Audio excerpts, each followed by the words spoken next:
Back આગળ વાત કરીએ તો ઉત્તર પ્રદેશમાં યોગી આદિત્યનાથ એક્શન મોડમાં આવી ગયા છે। યુપીની જનતાને કરેલા વાયદા પૂર્ણ કરવા યોગીએ જમીની સ્તરે કાર્યવાહી શરૂ કરી દીધી છે। પહેલા ગેરકાયદે કતલખાના, બાદમાં યુવતીઓની છેડતીને અટકાવવી, તો હવે શરાબખાના પણ આવી શકે છે તવાઈ। તો યોગી આદિત્યનાથની એક્શન કમિટી હવે વિરોધીઓને પણ થથરાવી રહી છે।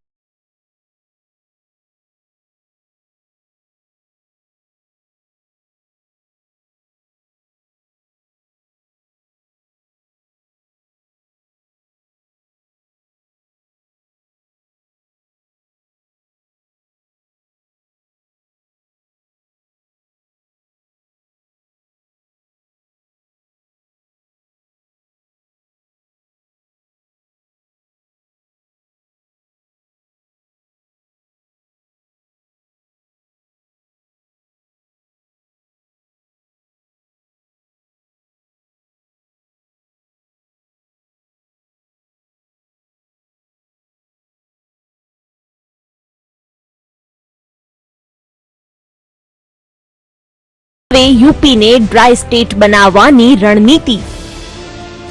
ઉત્તર પ્રદેશની કમાન સંભાળતા જ યોગી આદિત્યનાથ જબરદસ્ત એક્શનમાં આવી ગયા છે। એક પછી એક લીધેલા મોટા નિર્ણયોથી યુપીમાં કાયદો અને વ્યવસ્થાની કથળેલી સ્થિતિ પાટા પર આવી જશે તેવો ભાસ થઈ રહ્યો છે। પહેલા યુપીમાં ગલીએ કૂચીએ ગેરકાયદે ધમધમતા કતલખાના પર તવાઈ બોલાવી, તો બાદમાં ખુલ્લેઆમ યુવતીઓની છેડતી કરતા શખ્સો પર તવાઈ બોલાવવા એન્ટી રોમિયો સ્ક્વોડની રચના કરી। યોગી આદિત્યનાથના આદેશ બાદ પોલીસે ગઠન કરેલી આ સ્ક્વોડ સ્કૂલ, કોલેજ તથા શોપિંગ મોલ્સમાં સરપ્રાઇઝ વિઝિટ કરે છે। હવે દરેક પોલીસ સ્ટેશનમાં એન્ટી રોમિયો સ્ક્વોડનું ગઠન કરવામાં આવશે। જરૂર પડ્યે છેડતી કરનારાઓ પર ગુંડા એક્ટ પણ લગાડવામાં આવશે। આપને જણાવી દઈએ કે ભાજપે તેના ચૂંટણી સંકલ્પ પત્રમાં વચન આપ્યું હતું કે મહિલાઓ અને યુવતીઓની છેડતી અને સતામણીને રોકવા એન્ટી રોમિયો સ્ક્વોડ બનાવવામાં આવશે, અને આખરે યુપી સરકારે આ વચન નિભાવ્યું છે। બીજી તરફ ગેરકાયદે કતલખાના પર પણ સરકાર તવાઈ લાવી રહી છે। વારાણસીથી માંડીને લખીમપુર, ગાઝિયાબાદ અને મેરઠમાં તમામ શહેરોમાં ચાલી રહેલા ગેરકાયદે કતલખાના બંધ કરી દેવાયા છે।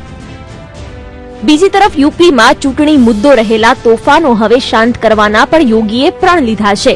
મંગળવારે પોતાના અંતિમ ભાષણમાં યોગીએ જણાવ્યું કે બીજેપીના શાસનકાળમાં યુપી તોફાન મુક્ત પ્રદેશ બનશે।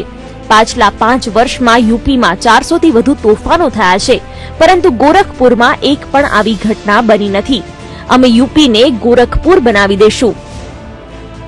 ઉત્તર પ્રદેશમાં કાનૂન વ્યવસ્થાને સુધારવાના પણ પ્રણ યોગીએ લીધા છે, અને તેથી જ સીએમ પદના શપથ લેતા પહેલા જ તેઓએ ડીજીપી સાથે એક મીટિંગ કરી હતી।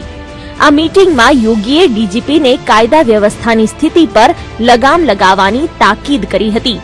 ઉપરાંત તેઓએ તમામ પોલીસ અધિકારીઓ પાસે ઈમાનદારી, સ્વચ્છતા અને કામકાજમાં પારદર્શકતા રાખવાના શપથ પણ લેવડાવ્યા હતા, અને યુપીમાં વધતી ગુંડાગર્દી અટકાવવાના પણ નિર્દેશો આપ્યા છે। ગેરકાયદે કતલખાના બાદ હવે યોગીની એક્શન ટીમની નજર છે ગુજરાત મોડેલને હવે યુપીમાં લાગુ કરવામાં આવી શકે છે। યોગીએ વડાપ્રધાનને પીએમ મોદીના સપનાનો પ્રદેશ બનાવવાનું આશ્વાસન આપ્યું છે, ત્યારે હવે ટૂંક સમયમાં યોગી આદિત્યનાથ યુપીમાં પણ દારૂબંધી કરાવી શકે છે।